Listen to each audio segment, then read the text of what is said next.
लोक सेवा आयोग में 741 शिक्षक अभ्यर्थियों के खिलाफ बड़ी कार्रवाई करने की तैयारी की जा रही है। इसको लेकर के बीपीएससी के अध्यक्ष अतुल प्रसाद ने सोशल मीडिया पर इस बात की जानकारी दी है और बताया है कि आयोग इसको लेकर नोटिस जारी करने वाला है। तो आइए आपको बताते हैं कि आखिर पूरा मामला क्या है और इतनी बड़ी कार्रवाई क्यों की जा रही है। लेकिन उससे पहले नमस्कार, आप देख रहे हैं द बिहार प्रोजेक्ट और मैं हूं आपके साथ आत्मजा। दरअसल आपको बता दें कि बीपीएससी की तरफ से लगातार शिक्षकों की बहाली की जा रही है। दूसरी ओर बीपीएससी की ओर से जारी किए गए रिजल्ट पर कई तरह के सवाल भी खड़े हो रहे हैं। ऐसा आरोप लगाया जा रहा है कि रिजल्ट में बड़ी गड़बड़ी हुई है, लोगों का सिलेक्शन सही से नहीं हुआ है। इस तरह के कई सवाल जो है शिक्षक अभ्यर्थियों की तरफ से उठाए गए हैं और अब इसको लेकर के बीपीएससी ने एक बड़ी कार्रवाई करने की तैयारी कर ली है। शिक्षक नियुक्ति के पहले चरण के परिणाम पर सवाल उठाने वाले 741 शिक्षक अभ्यर्थियों को बिहार लोक सेवा आयोग बहुत जल्द नोटिस जारी करने वाला है। बिहार लोक सेवा आयोग की तरफ से जो जानकारी सामने आई है उसके अनुसार नोटिस जारी होने के 7 दिनों के भीतर ही शिक्षक अभ्यर्थियों को इसका जवाब देना होगा।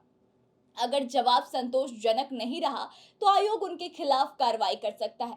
ऐसा भी हो सकता है कि यह सभी शिक्षक अभ्यर्थी बीपीएससी की आगे से होने वाली किसी परीक्षा में बैठ नहीं पाएंगे। इसको लेकर के बिहार लोक सेवा आयोग के अध्यक्ष अतुल प्रसाद ने सोशल मीडिया प्लेटफॉर्म पर इस बात की जानकारी दी है।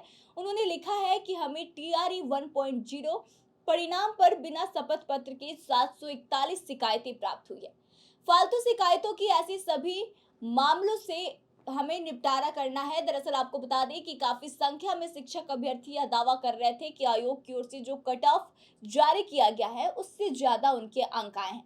इसके बावजूद उनका सिलेक्शन नहीं हो पाया है, तो बीपीएससी ने अब ऐसे अभ्यर्थियों के लिए शिकायत पोर्टल खोल कर रखा था। पोर्टल पर 741 शिक्षक अभ्यर्थियों ने आपत्ति दर्ज कराई है।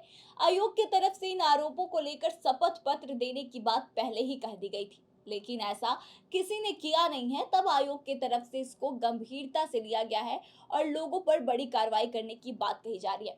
दरअसल आपको बता दें कि जब से यह बीपीएससी के तहत शिक्षकों की बहाली हुई है तब से यह मामला काफी विवादों में घिरा हुआ है। पहले तो इस परीक्षा को लेकर ही विवाद हो रहा था कि अब बीपीएससी के तहत जो परीक्षा लेने की बात सरकार कह रही है वो बिल्कुल गलत है। हालांकि सरकार की तरफ से इस बात का स्पष्टीकरण दिया गया कि ऐसे ज़्यादा अच्छे शिक्षक चुने जाएंगे जो कि पढ़ाने में सक्षम रहेंगे, तो इससे बिहार की शिक्षा व्यवस्था में सुधार आएगी। वहीं आपको बता दें कि जब शिक्षा विभाग की तरफ से इस मामले को लेकर आगे कार्रवाई की गई, बीपीएससी की तरफ से परीक्षा का आयोजन किया गया, परीक्षा हो गई और जब इसके रिजल्ट की घोषणा की गई तो इसके बाद से इस पर तमाम तरह के सवाल खड़े होने लगे। लोगों का कहना था कि इस परीक्षा में बहुत सारी धांधली हुई है, दूसरे स्टेट के लोगों को नौकरी दे दिया गया है, बिहार के कुछ ही लोगों को नौकरी मिला है और अब जब नौकरियां मिल गई हैं इसके बाद से लोगों का ऐसा कहना था, जो भी शिक्षक अभ्यर्थी हैं, कि जो कट ऑफ सरकार की तरफ से यानी कि शिक्षा विभाग की तरफ से जारी किया गया है वह सही नहीं है। यानी कि जो अभ्यर्थी हैं उनका अंक ज़्यादा है लेकिन जो कट ऑफ जारी किया गया है उसमें कम है और इसलिए इनका चयन नहीं हो पाया है। इन तमाम आरोपों के बाद से बीपीएससी की तरफ से एक पोर्टल खोला गया था जिसमें कि शिकायत दर्ज करने का मौका दिया गया था अभ्यर्थियों को, लेकिन उसके साथ शपथ पत्र भी देना अनिवार्य था। लेकिन जितने भी शिक्षक अभ्यर्थी हैं उन्होंने शपथ पत्र नहीं दिया है। अब इसी को लेकर के बीपीएससी ने बड़ी कार्रवाई करने की सोची है और इसको लेकर के बड़ी कार्रवाई करेगी और ऐसा माना जा रहा है कि जल्द ही इन तमाम शिक्षक अभ्यर्थियों को नोटिस दिया जाएगा और अगर उसका जवाब यह 7 दिन में नहीं देते हैं तो शायद उन पर ऐसी कार्रवाई भी की जा सकती है कि आने वाले समय में वो बीपीएससी की किसी भी तरह की परीक्षा में शामिल नहीं हो पाएंगे। तो आपको यह कार्रवाई और शिक्षकों के साथ जैसा व्यवहार किया जा रहा है आपको कैसा लग रहा है? इस पर आपकी क्या प्रतिक्रिया है? हमें जरूर बताएं और आगे की तमाम खबरों के लिए बने रहे हमारे साथ, देखते रहे द बिहार।